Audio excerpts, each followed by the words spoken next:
Assalamualaikum warahmatullahi wabarakatuh. Waalaikumsalam.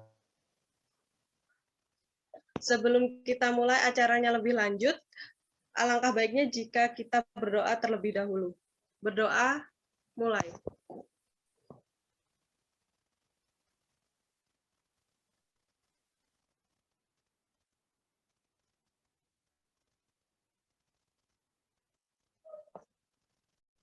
Doa selesai. Baik, perkenalkan nama saya Velan atau Tika Velanda Widari, biasa disapa Velan. Saya hari ini akan bertugas sebagai moderator di acara ini, memandu acara ini selama 1 jam ke depan. Adapun serangkaian acara hari ini adalah pembukaan, perkenalan, inti acara, tanya jawab, dan penutup. Sebelum kita mulai ke acara inti, saya akan perkenalkan ke teman-teman komunitas yang menyelenggarakan acara ini. Komunitas ini bergerak di bidang sosial edukasi yang memiliki tujuan untuk belajar bersama, berbagi kebaikan, ilmu, ide, dan pengalaman, serta gagasan. Salah satu wujud aksi kami adalah webinar hari ini. Nah, mungkin teman-teman juga udah pernah melihat kami di YouTube atau Instagram kami, bisa cek di Instagram juga, kami juga mengadakan beberapa event sebelumnya. Tujuan kami untuk berbagi pengetahuan. Boleh juga teman-teman langsung follow Instagram kami, langkahbaike.id.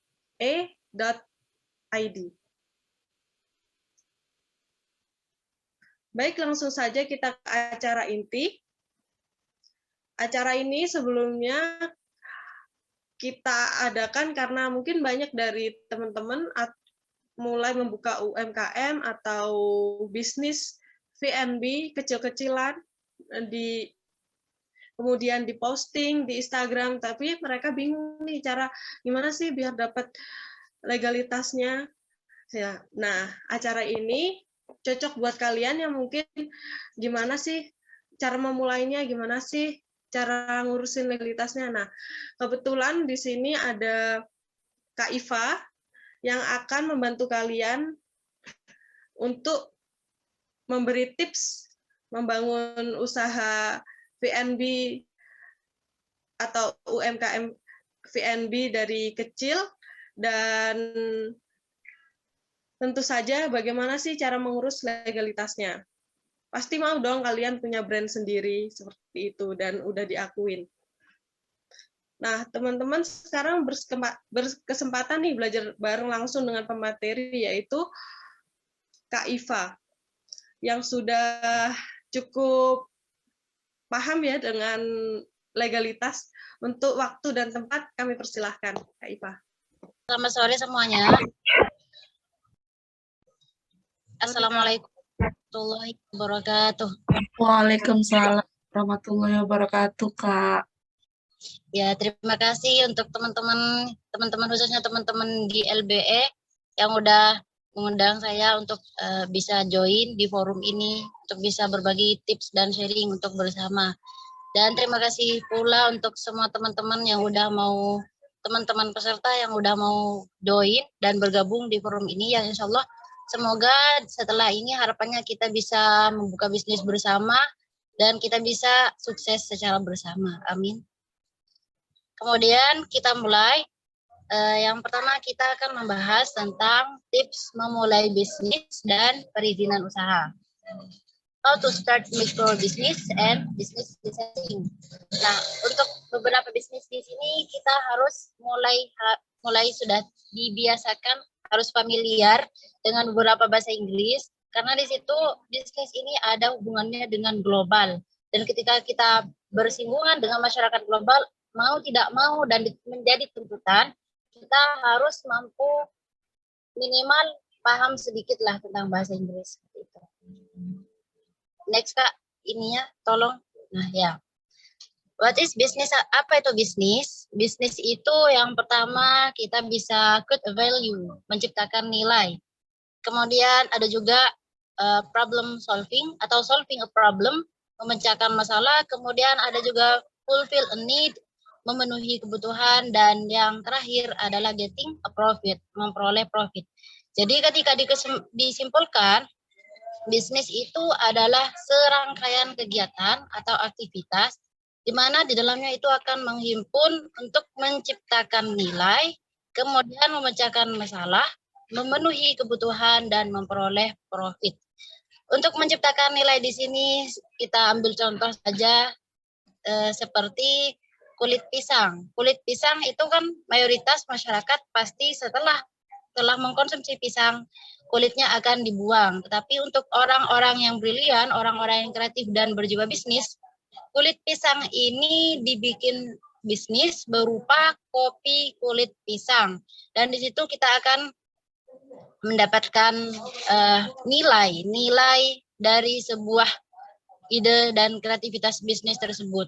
Kemudian ada juga memecahkan masalah di mana nanti ketika seseorang mengkonsumsi kulit pisang, seseorang itu bisa awet muda misalkan dengan kandungan antioksidan yang terdapat di dalam kulit pisang tersebut. Kemudian selain memecahkan masalah, di situ dengan berbisnis kulit pisang nanti akan memunculkan profit atau keuntungan. Selain profit, selain laba, kita juga bisa memenuhi seluruh kebutuhan masyarakat di Indonesia. Next, Kak. Oke. Kemudian, why should we be an entrepreneur? Kenapa kita harus jadi pengusaha? Maka jawabannya ada 3. Yang pertama, kita ada flexible work hour. Flexible work hour di sini akan muncul fleksibilitas jam kerja. Kemudian yang kedua adalah turning asset and long investment. Memutar aset untuk investasi jangka panjang. Dan yang kemudian yang terakhir adalah open work opportunity and labor. Artinya kita membuka kesempatan dan peluang kerja. Kenapa yang pertama saya katakan fleksibilitas jam kerja? Sebelumnya saya pernah bekerja di beberapa instansi, di mana di instansi tersebut kita diberikan target dan tekanan sesuai dengan jam kerja dari jam 7 sampai jam 4 sore. Ada juga yang dari jam 7 sampai jam 10 malam untuk menginput transaksi keuangan. Nah, dengan berbisnis, kita tidak ditentukan jam kerjanya, tetapi kita yang menentukan terhadap jam kerjanya. Karena dengan berbisnis, kita itu bisa menciptakan jam kerja dimanapun dan bagaimanapun. Kemudian, selain fleksibilitas jam kerja, kita juga bisa putar aset dan investasi jangka panjang. Misal nih, kita punya duit 50.000, tapi ketika kita bikin bisnis, maka yang 50.000 itu bisa menciptakan keuntungan, bisa menciptakan profit, dan uang yang 50.000, nominalnya 50.000, bisa bertambah menjadi 150.000, dan itu bisa diambil beberapa pekan yang akan datang. Misal kita bisa ambil di 2 bulan yang akan datang. Dan selain itu, selain bentuk investasi jangka panjang, berbisnis itu juga kita bisa menciptakan gerakan-gerakan yang mulia. Dengan apa? Yaitu dengan membuka kesempatan dan peluang kerja. Kesempatan dan peluang kerja ini tidak banyak dimiliki oleh seluruh masyarakat di Indonesia karena mayoritas lulusan kampus, mereka itu semuanya mengejar pangkat jabatan yang di bawah naungan itu. Artinya mereka lebih memilih bekerja di kantor.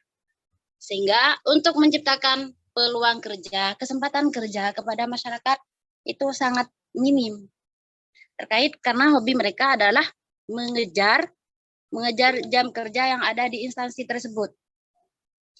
Kalau kita bandingkan dengan negara-negara maju seperti Cina dan kemudian Amerika, mayoritas untuk lulusan seperti Harvard, MIT, itu mayoritas di-stressingkan, dititik tekankan kepada pengusaha.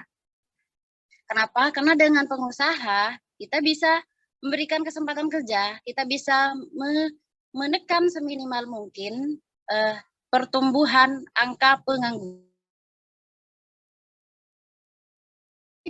Mereka itu dari cara mendidik anak mereka dimulai dari kecil dengan membiasakan budaya berdagang, melihat perputaran arus kas, perputaran uang, sejak mereka masih kecil, sehingga dengan begitu mereka terbiasa untuk menjadi pengusaha.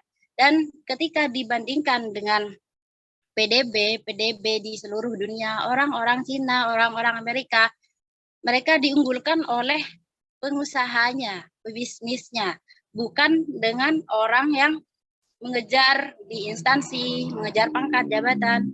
Tidak seperti itu. Berbisnis pun bisa mendatangkan menjadi jabatan, menjadi bisa mendatangkan manfaat yang berlebih daripada orang-orang yang bekerja di kantor.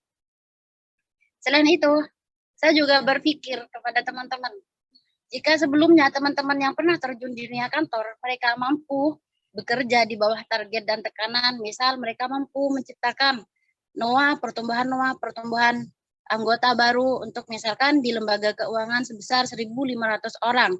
Saya berpikir, kenapa tidak diputar hal itu? Kenapa kita tidak balik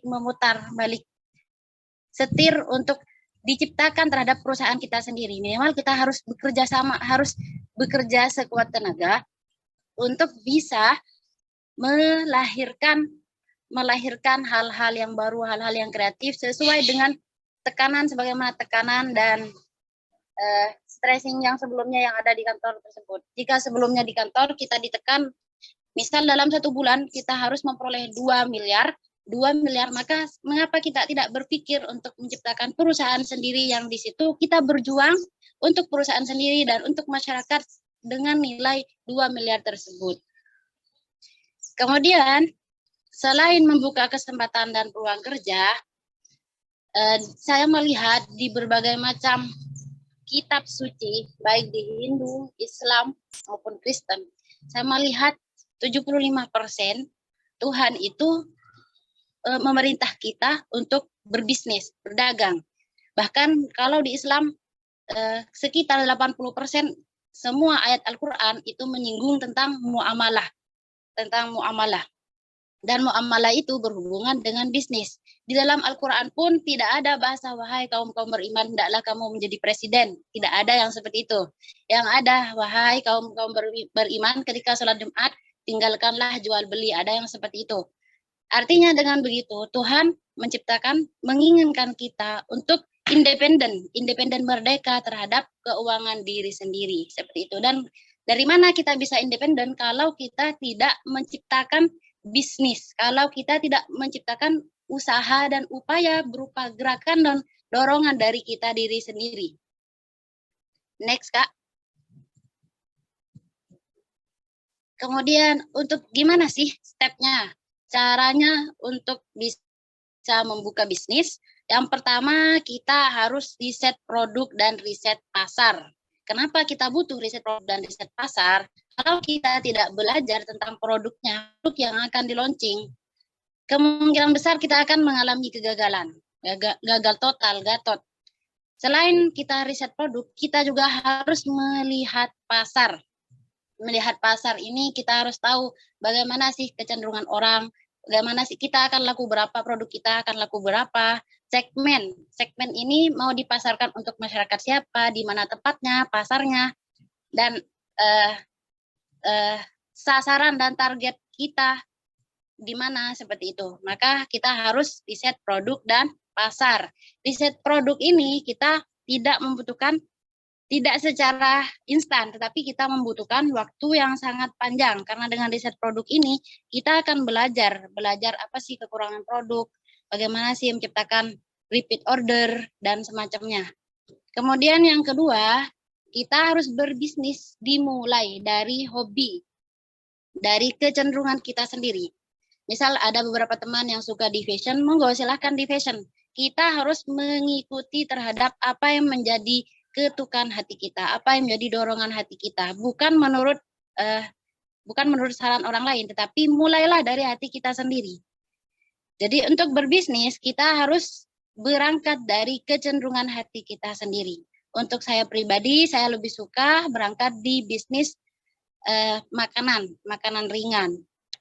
Karena saya bermimpi dengan makanan ringan itu bisa memutar bisa membuka peluang kerja, bisa memutar aset, bisa diambil pada suatu hari. Ketika pada saat saya terkendala di bidang keuangan, maka dari itu saya mengambil di makanan ringan. Kemudian yang berikutnya, yang ketiga, kita harus berani memulai. Dengan cuma hanya ancang-ancang tahun ini, bulan ini saya akan bisnis, misalkan saya akan berbisnis kulit pisang misalkan. Jangan hanya ada di planning, hanya ada di ancang-ancang. Tetapi kita harus mampu membuat action. Action ini kita harus membuat usaha berbentuk dalam wujud gerakan-gerakan. Contohnya seperti berani memulai.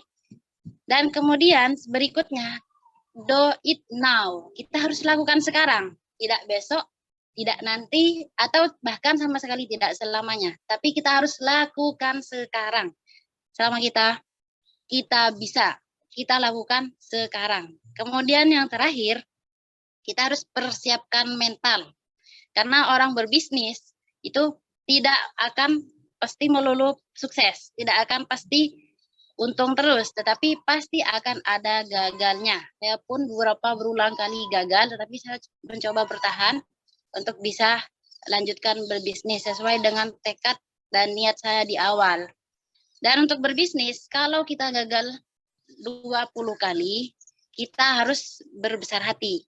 Karena peluang 1000 kali gagal di dalam bisnis itu pasti dan mungkin, dan pasti terjadi. Sehingga kalau kita gagal 20 kali, maka kita persiapkan mental untuk gagal 1000 kali dan sukses lebih dari 1000 kali tersebut. Next, Kak. Oke. Dan berikutnya untuk teman-teman yang ada kecenderungan membuka bisnis di bidang F&B, food and beverage, kita harus tahu jenis-jenis perizinan usahanya. Dan untuk fashion, mungkin barangkali akan berbeda dengan hal ini. Untuk snack, untuk makanan ringan dan minuman ringan, yang pertama kita harus mengurus NIB. NIB di sini adalah nomor induk berusaha. Kemudian berikutnya kita harus mengurus SPPIRT, sertifikat produk pangan, industri rumah tangga. Kemudian yang ketiga kita harus mengurus sertifikat merek atau legalitas merek. Dan yang keempat kita harus mengurus halal MUI, sertifikat halal MUI. Bagaimana sih caranya? Next, Kak.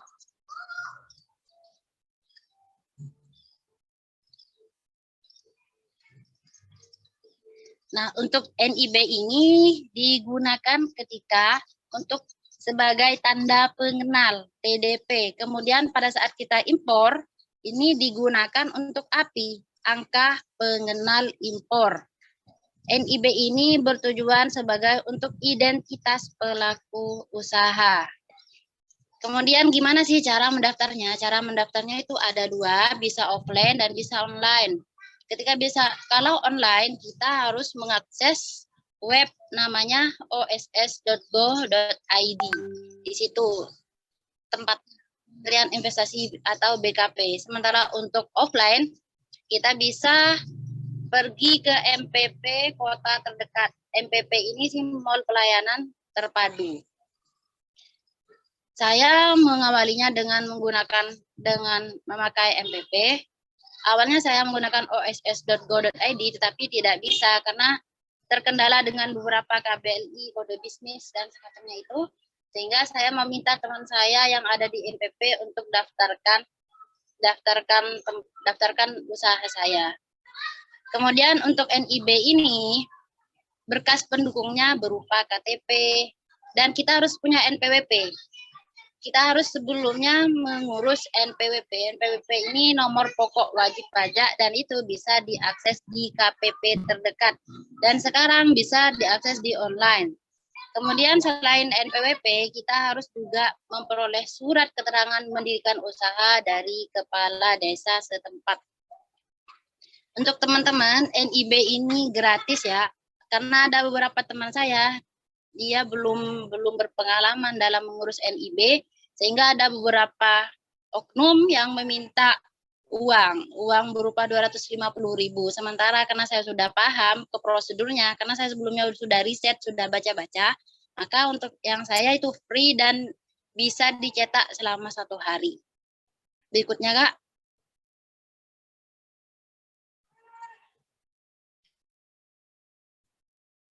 Yang berikutnya adalah PIRT.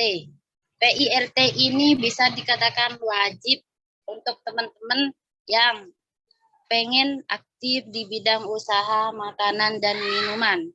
Karena PIRT ini berhubungan dengan keamanan produk pangan. Sertifikat keamanan produk pangan yaitu melalui dari bahan, proses pengolahan, dan pendistribusian. PIRT ini biasanya dikeluarkan oleh Dinas Kesehatan setempat. Dan PIRT ini menjadi surat izin edar untuk ekspansi produk kita. Misalkan kita punya produk keripik buah naga. Nah, untuk bisa masuk ke mall, bisa masuk ke Indomaret atau pasar modern, minimarket, kita harus punya nomor PIRT ini. Sebab kalau kita tidak punya PIRT dan NIB, maka otomatis produk kita akan ditolak. Dan kemudian jika memaksa masuk, ketika ada survei dari Dinas Kesehatan, maka si Indomaret ini akan kena pajak, bukan kena pajak, kena punishment, kena sanksi sebesar kurang lebih 2 juta. Kemudian gimana sih caranya? Caranya kita pertama harus datang ke Dinas Kesehatan. Kemudian di Dinas Kesehatan itu kita akan mengisi formulir SPPIRT. Ada di situ ada formulirnya. Kemudian selain formulir ada beberapa bahan, ada beberapa yang disertakan seperti denah lokasi, denah tempat usaha, NIB juga, kemudian surat mendirikan usaha dari kepala desa, label produk dan label produk. Label produk pun ini di dalamnya harus memuat tentang merek, jenis produk, kemudian zat bersih, kadaluarsa, kode produksi, komposisi, nama perusahaan, dan alamat wajib ini. Dan tidak boleh ada satupun yang tertinggal, karena kalau tertinggal, berulang kali kita akan direvisi. PIRT di sini nanti setelah lengkap semua berkas-berkas, kita akan diadakan penyuluhan keamanan pangan. Di dalam penyuluhan keamanan pangan itu ada post-test dan pre-testnya. Nah, dan untuk bisa lulus PIRT, kita harus lulus ini, post-test dan pre-test. Ada juga seminar keamanan pangan, kalau nggak salah, kalau saya tuh 2 hari. Kalau beberapa teman saya yang di luar kota Sumeneb ada sampai 6 hari, ada yang sampai 4 hari. Tetapi untuk wilayah Sumeneb bisa 2 hari. Apalagi di saat pandemi seperti ini, untuk seminar menggunakan Zoom. Sementara untuk post-test dan pre-test, kita diundang dan hadir ke tempat yang diundang tersebut. Next, Kak.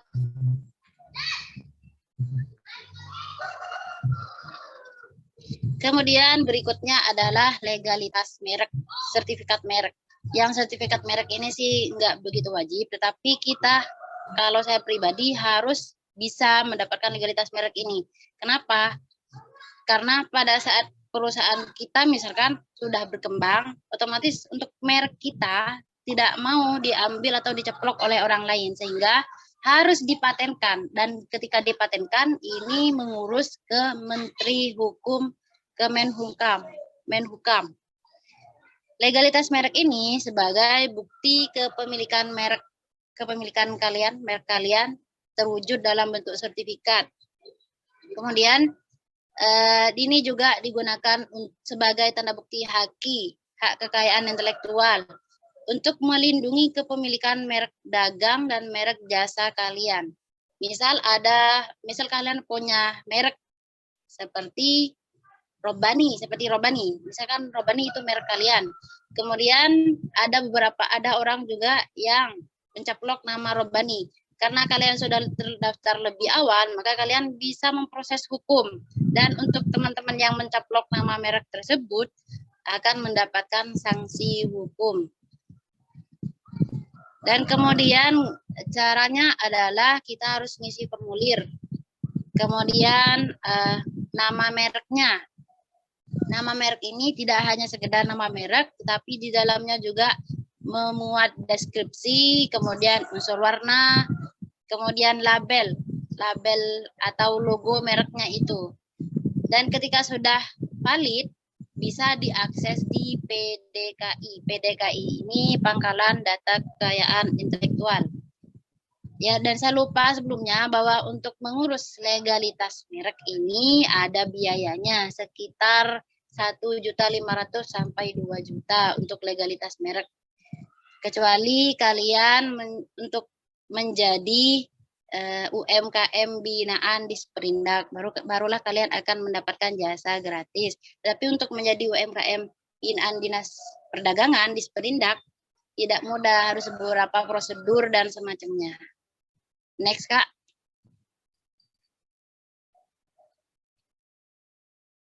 Yang berikutnya adalah sertifikat halal MUI. Sertifikat halal MUI ini digunakan untuk jaminan produk halal, tidak hanya halal tetapi juga thayyib, suci dan tidak najis seperti itu.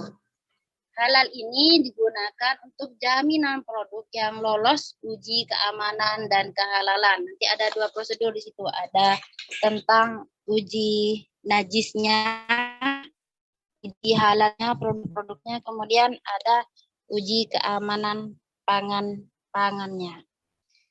Dan MUI ini biasanya bekerja sama dengan LPH. LPH ini Lembaga Pemeriksa Halal, kemudian BPJPH, Badan Penyelenggaraan Jaminan Produk Halal, dan LPPOM MUI. LPPOM MUI ini yang mengetes produk kita. Dan di situ setelah kita memproses, nanti akan ada audit. Namun sebelumnya, beberapa berkas yang harus dikumpulkan adalah seperti NIB, PIRT, formulir juga, kemudian SJPH, dan yang terakhir audit. SJPH ini sistem jaminan produk halal, dan di situ sekitar ada 50 lembar yang wajib kalian isi di dalam SJPH tersebut. SJPH ini termasuk bahan-bahan yang kalian gunakan harus bermerek halal semuanya dan tidak boleh pakai yang tidak ada sertifikat halalnya. Contoh seperti tepung terigu. Tepung terigu kalau saya kan pakainya Gunung Agung, tapioka kan Gunung Agung. Nah, Gunung Agung itu harus ada label sertifikat, ada label MUI-nya. Kalau tidak ada label MUI-nya, maka produk kalian tidak akan lolos itu. Next, Kak. Dan kesimpulannya ini saya mengutip dari Pak Tum Desemwaringin. Seperti yang kita ketahui, Pak Tum Desemwaringin ini pebisnis senior dan handal. Sudah triliuner, orangnya sudah triliuner, bukan hanya miliarder, tapi triliuner. Kata Pak Tum, orang pesimis itu melihat kesulitan di setiap kesempatan. Orang pesimis itu melihat kesulitan di setiap kesempatan. Sementara orang optimis itu melihat kesempatan di dalam kesulitan. Jadi bisa kita bedakan antara orang pesimis dan orang optimis. Orang pesimis itu selalu muncul alasan dan merasa sulit di setiap kesempatan. Sementara orang optimis di dalam situasi mencekik pun, di dalam situasi sempit pun, dia masih tidak kehilangan harapan dan dia masih melihat kesempatan di dalam sebuah kesulitan. Sekian teman-teman, terima kasih. Monggo Cak Malik.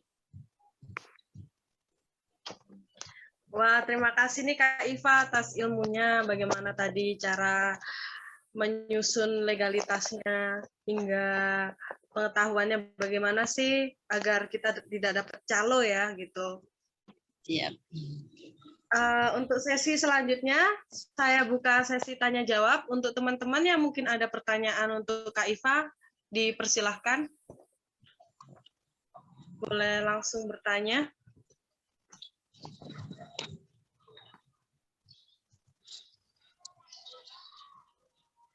Untuk peserta mungkin ada pertanyaan.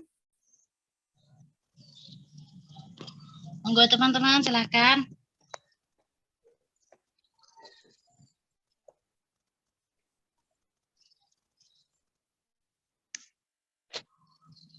Mungkin ada penjelasan yang kurang jelas atau mungkin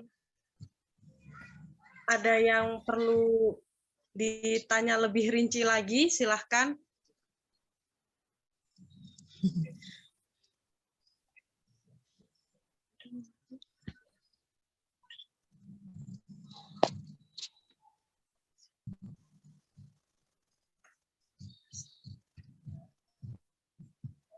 Mungkin teman-teman di sini ada yang mau bertanya. Kak mau nanya. Boleh, silahkan. Dengan siapa? Lina. Oke.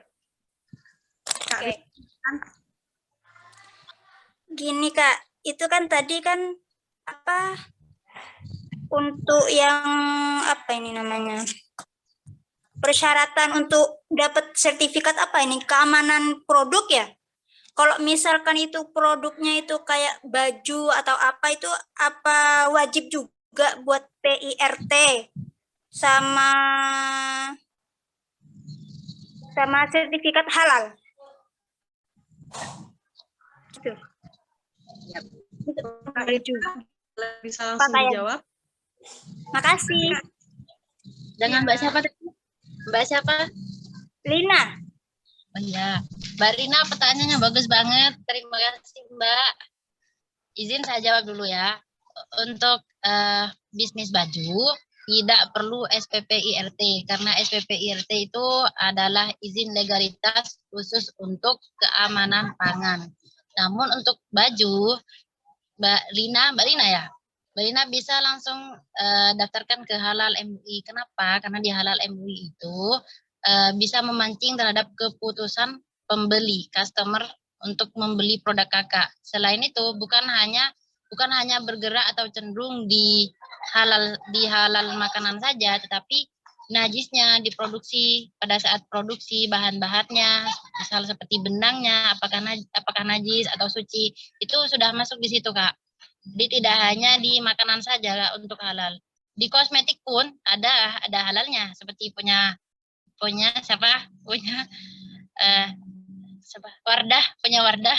Kak. Untuk Wardah kan sudah ada sertifikat halal MUI-nya. Untuk apa? Untuk bisa memberikan tingkat keyakinan kepada konsumen untuk membeli produk kakak. Seperti itu Kak. Sekian, baik Kak Velan. Bagaimana Kak Lina? Apakah sudah menjawab atau ada pertanyaan lagi? Berarti cuma 3 ya persyaratannya ya? Apanya Kak? Yang mana? Yang fashion? Maksudnya untuk bahan, iya, untuk pakaian gitu. Ya, untuk pakaian bisa menggunakan halal Kak. Kecuali Kakak mau impor. Kalau impor beda lagi itu prosedurnya. Oh gitu, oke. Oke, makasih Mbak. Sama, terima kasih Kak Lina. Mungkin ada teman-teman yang lain mau bertanya juga.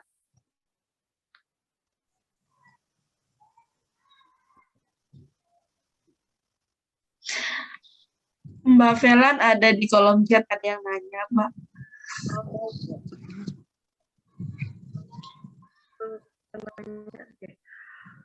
Assalamualaikum warahmatullahi wabarakatuh.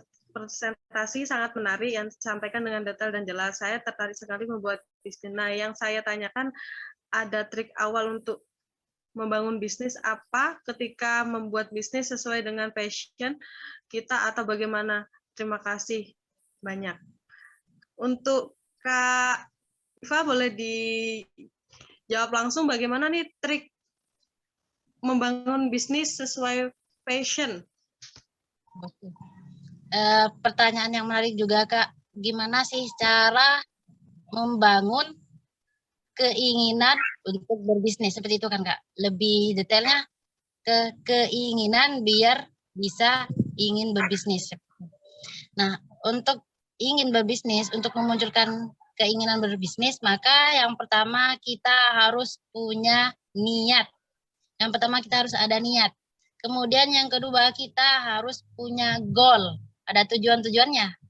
Kalau kita nggak bergerak di niat dan tujuan-tujuan, maka kita akan mundur di dalam bisnis tersebut. Karena untuk terjun ke bisnis pun ibarat kata seperti mencari masalah, kemudian menemukan masalah dan menyediakan kebutuhan. Dan untuk passionnya, kita kenali diri sendiri. Kita kenali dulu diri sendiri. Kakak sih lebih suka scroll di mana? Kalau di Instagram misalkan, suka scroll di baju-baju, maka kakak harus memulai bisnis di baju-baju, di fashion. Kemudian misalkan nanti kakak suka, wah ada temen nih, bisa bikin produk tempe coklat misalkan, bisa bikin produk kopi siwalan. Nah, berarti kan kecenderungan kakak ada di bisnis makanan dan minuman ringan. Kenali terlebih dahulu dari diri sendiri ya. Seperti itu. Demikian. Bagaimana dengan Mbak Hastini? Apakah menjawab pertanyaan? Iya, terima kasih Mbak Velan, Mbak Irma. Sama Iva ya, Mbak Iva, maaf. Untuk peserta yang lain, apakah ada pertanyaan? Bisa langsung saja. Oh iya Kak Iva, ini ada pertanyaan titipan. Bagaimana Siap. membangun usaha seperti usaha buku dan lain-lain ketika kita sudah membangun usaha, memiliki izin. Cara membangun izinnya itu seperti apa ya? Dan itu kita harus izin kemana? Terima kasih. Bagaimana Kak Iva? Boleh dijawab. Putus-putus Kak. Usaha apa itu Kak? Jenisnya Kak? Gini, jadi pertanyaan titipan ini ada calon pengusaha nih, kita sebut aja calon pengusaha bisnis buku, dia ingin memiliki izin dagang. Gimana nih caranya mengurus izinnya, harus kemana Kak? Seperti itu prosedurnya. Terima kasih. Oke Kak. Baik, saya jawab ya Kak. Izin dijawab. Untuk siapa Kak namanya? Ini Kak Dinda. Iya. Baik Kak Dinda, ini saya jawab dulu ya, saya izin jawab. Untuk usaha buku, maka pertama kali pasti kita akan mengalami kebingungan Kak, pusing, confuse, mau daftar di mana gitu kan untuk legalitasnya. Maka yang pertama kali kakak harus pergi ke Google dan search di sana. Misal izin legalitas usaha buku, nanti akan muncul di situ. Dan misalkan contoh ada ISBN misalkan contoh. Sebenarnya saya juga kurang tahu untuk buku, tapi yang pertama kakak harus search ke Google. Di Google nanti kakak akan dikasih keluar ada petunjuknya. Misalkan yang pertama adalah ISBN. ISBN kemana arahnya? Misalkan ke Menteri Pendidikan, ke Dinas Pendidikan, misalkan seperti itu Kak. Sekian Kak. Baik, terima kasih Kak. Untuk tadi ada yang raise hand, Kak Andini, boleh silahkan. Silahkan bertanya Kak. Assalamualaikum warahmatullahi wabarakatuh. Maaf sebelumnya itu tadi sebenarnya kepencet, tapi saya memang ada pertanyaan sebenarnya. Begini Kak, saya kan pernah nemu video di TikTok, itu sekarang ada 2 tipe memulai usaha. Saya lupa istilahnya, tapi gini, ada yang memulai bisnis makanan, ini khususnya makanan, itu dengan berusaha di satu tempat,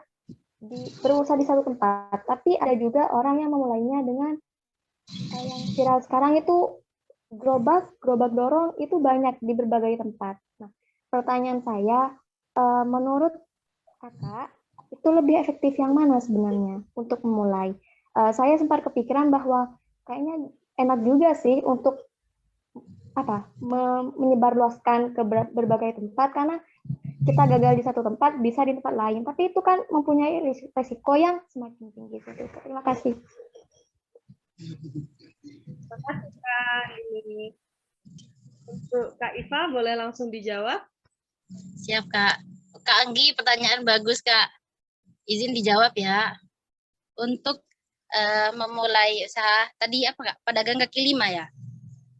Untuk potensi dari pedagang kaki lima dengan yang sudah ada instansi, misalkan ada tempatnya. Kalau saya pribadi berdasarkan pandangan saya pribadi, saya lebih suka di sesuai instansi. Kenapa? Karena nanti kita punya perusahaan sendiri. Dan ketika sudah punya perusahaan sendiri, kita bisa mengatur, ngeset mau diarahkan kemana bisnis kita. Kemudian kita bisa berpikir bagaimana caranya menciptakan pelanggan balik, pelanggan kembali gitu. Kemudian salah satu keuntungannya juga, misalkan kakak nanti mau lanjut beasiswa ya, seperti LPDP. LPDP di situ kan ada salah satunya beasiswa tentang kewirausahaan. Nah, untuk yang bisa masuk kewirausahaan itu bukan pedagang kaki lima, Kak, tetapi yang sudah yang memulai dari instansi. Misalkan nih, seperti punya teman kita PT Sido Muncul, misalkan dari PT Sido Muncul itu yang bisa diikutkan ke dalam beasiswa. Artinya kalau ditinjau dari berbagai macam keuntungannya, akan lebih baik ketika dimulai dengan instansi, kemudian ada legalitas usaha tersendiri. Karena ketika kita sudah punya legalitas usaha tersendiri, maka seperti bantuan-bantuan UMKM dari pemerintah akan lebih mudah tersalurkan kepada mereka yang punya bisnis usaha di instansinya sendiri. Seperti itu, Kak. Sekian, Kak. Boleh menambahkan gini Kak, saya melihat maaf ya karena saya kekurangan data, tapi itu seperti punyanya anaknya Pak Jokowi itu siapa? Itu kan punya usaha pisang goreng, anggap pisang goreng dengan gerobak, tapi dia mempunyai legalitas, punya merek, punya seperti itu. Jadi saya sebenarnya untuk di zaman seperti ini lebih enak mana? Kita mencari pelanggan atau kita fokus agar pelanggan yang menemukan kita, seperti itu. Bisa ya. Baik, Kak. Kita lebih baik mencari pelanggan, Kak. Karena sebelum muncul bisnis kan kita harus riset dulu itu. Harus riset pasar kan. Otomatis kan kalau riset pasar kita harus tahu segmen, kita harus tahu kebutuhan pelanggan, kita harus mencari pelanggan. Kita harus mampu bikin pelanggan repeat order kan, seperti itu, Kak. Jadi untuk pebisnis, karakter pebisnis, kita harus menarik pelanggan, mencari pelanggan seperti itu. Untuk tadi di pedagang kaki lima boleh-boleh saja, Kak, sesuai dengan mood, dengan kecenderungan kita dari pribadi kita masing-masing. Kalau misalkan ada ketukan batin, wah sepertinya saya akan sukses di pedagang kaki lima misalkan. Boleh-boleh saja, Kak, yang penting cuannya itu loh. Yang penting cuannya, dan kemudian ada legalitasnya, Kak, seperti itu. Karena legalitas itu penting. Ibarat kata seperti SIM. Orang kalau nggak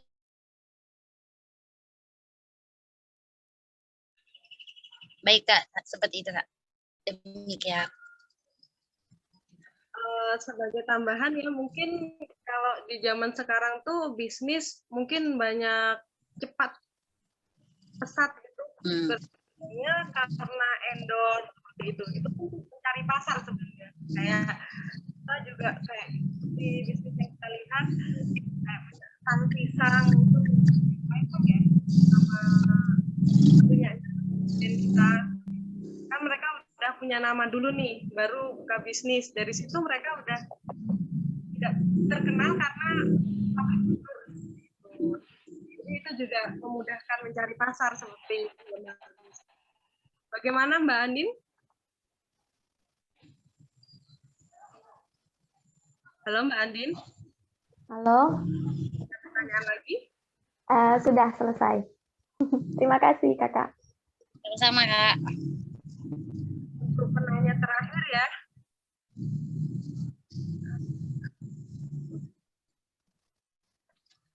Apakah ada pertanyaan lagi? Satu pertanyaan terakhir.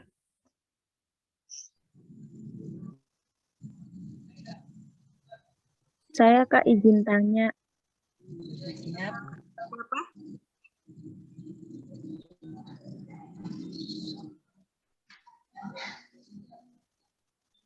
Halo?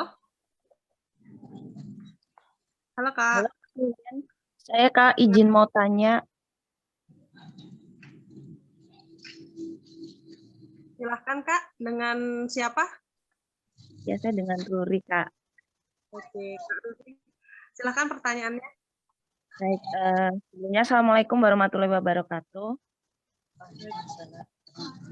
Kak Iva ya, Kak Iva, ini mau tanya untuk ini ya, untuk awal-awal bisnis pertama itu, awal-awalnya gitu kan kita perlu tuh butuh yang namanya modal kan Kak, biasanya seperti itu ya saat mulai awal bisnis. Nah, ketika kita itu modal itu menjadi apa ya, menjadi masalah yang utama itu gimana ya Kak? Maksudnya kayak, aduh kok uangnya mepet seperti itu apakah sebenarnya itu modal itu perlu yang namanya perlu usaha itu apakah perlu modal atau di modalnya maksudnya sedikit saja atau memang harus perlu banyak keluarkan modal seperti itu loh Kak untuk awal-awal. Dan untuk target pasaran juga tuh Kak. Misalkan kita mau bisnis baru kan juga bingung kan Kak, mau mulai dari mana, lalu barang apa yang perlu kita mau usahakan seperti itu. Nah, itu kan harus menyesuaikan dengan kondisi kan Kak, dengan zaman yang sekarang yang baru misalkan kayak, wah ini baru ada makanan ringan misalkan kayak gitu, ya udah terus jualan lah makanan ringan seperti itu, menyesuaikan target pasaran yang baru booming gitu. Nah itu gimana ya Kak, untuk langkah-langkah seperti itu? Langkah. Baik, cukup sekian Kak, terima kasih. Untuk Kak Ruri, terima kasih pertanyaannya. Langsung saja Kak Iva boleh dijawab. Baik Kak, pertanyaan yang sangat menarik Kak. Izin dijawab ya Kak. Bagaimana sih cara menciptakan modal? Cara menciptakan modal bisa kita tempuh dengan 3 cara. Cara yang pertama, kita kumpulkan teman-teman terdekat untuk investor kecil-kecilan. Nah, cara menghitung persentase dari profitabilitas itu, caranya untuk menghitung keuntungannya, maka uang yang diinvestkan itu nanti dibagi dengan modal secara keseluruhan kalikan 100%. Nah, misalkan ketemu 1,5%, maka 1,5% itu keuntungan dari profitabilitas dari transaksi usaha dari keuntungan itu diberikan kepada teman-teman kita investor kecil-kecilan tersebut. Yang pertama, kita kumpulkan teman-teman yang punya nalar bisnis dan kita jadikan bisnis bersama. Kemudian yang nomor 2, kita gunakan dropship Kak. Kalau dropship kan tanpa modal itu. Kita gunakan dropship seperti bergabung ke outlet ID. Nah, kalau kita gunakan dropship, otomatis kita tidak akan butuh modal lagi. Kemudian yang ketiga, kita gunakan affiliate. Affiliate itu Kak, sejenis ini, mempromosikan tentang toko-toko teman. Nanti setelah promosi itu, kakak dapat komisi dari toko tersebut, sehingga dari komisi tersebut bisa digunakan buat modal. Jadi untuk menciptakan modal ada 3. 1, cari investor teman terdekat. Kemudian yang kedua, gabung ke dropship. Dan yang ketiga adalah gabung menjadi affiliate. Seperti itu Kak.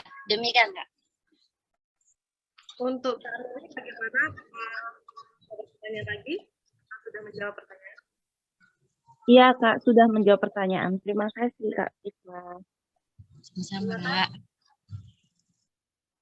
Baik, terima kasih teman-teman. Barusan dari Kak Ruri itu pertanyaan terakhir. Dan terima kasih sudah hadir di acara ini. Dan mohon maaf apabila ada salah-salah kata dan mungkin kendala teknis. Dan untuk sertifikat nanti menyusul ya. Kami sudah mencatat alamat email acara ini akan kami tutup dengan alhamdulillah dan wassalamualaikum warahmatullahi wabarakatuh. Waalaikumsalam warahmatullahi wabarakatuh.